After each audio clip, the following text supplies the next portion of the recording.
Welcome back to Trends and Friends. I'm joined by Dr. Sarah Wakefield from Texas Tech Physicians. She is a child and adolescent psychiatrist, and today we're talking about mental health, especially with back to school and in light of a lot of unfortunate situations that have happened across the country. It's a prime time for us to really stop and think, as parents, what should we be doing for our kids to sort of prepare them and communicate with them. So thank you so much for being here. My pleasure. Thanks for having me. Absolutely. Okay, so we're just going to dive in. We're talking about back to school and mental healthness.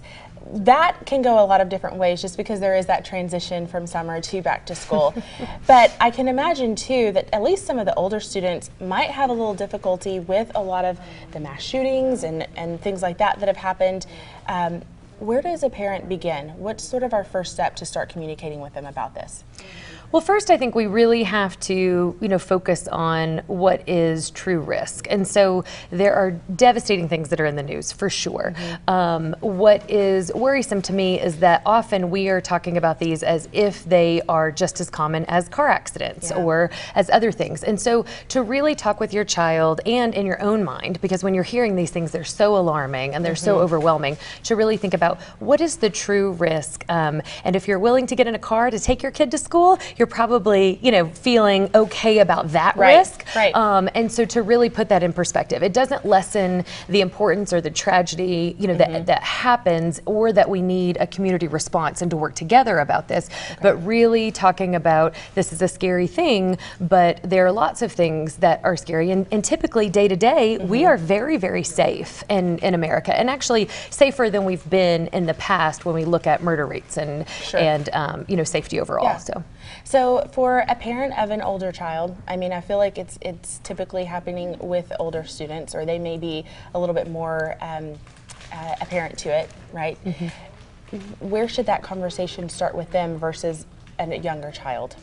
So I think the first thing that we want to make sure that we're doing is talking about what is your day-to-day plan. You want to have a plan about where, because I think not just about these overall tragedies that happen, but in general the response, car accidents and making bad choices after school, or getting in with friends who aren't making great choices, and finding yourself in positions that are not safe, exposure to substance use and that kind of thing. And so we really want to talk to them about, what's your overall daily plan? Are you going, don't hang around at school a long time when you're not doing anything, when you don't have things to do. So keeping your kid, if they're going to be at school, are they there for a reason? If not, then they probably need to go home or to an after-school program or to something else like that.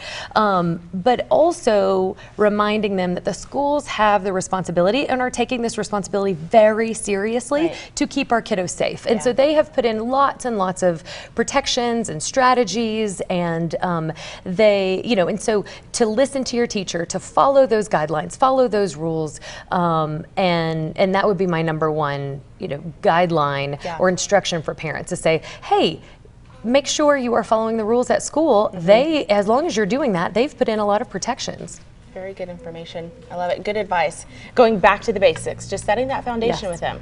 Easy peasy, right? Yeah, well, of course. Yeah, all parenting, right? Easy peasy. Just wish there was that guidebook, But thank you so much for giving us those guidelines and tips. Very, very helpful information. Thank you. My pleasure. All right, don't go anywhere. We'll be right back with more Trends and Friends.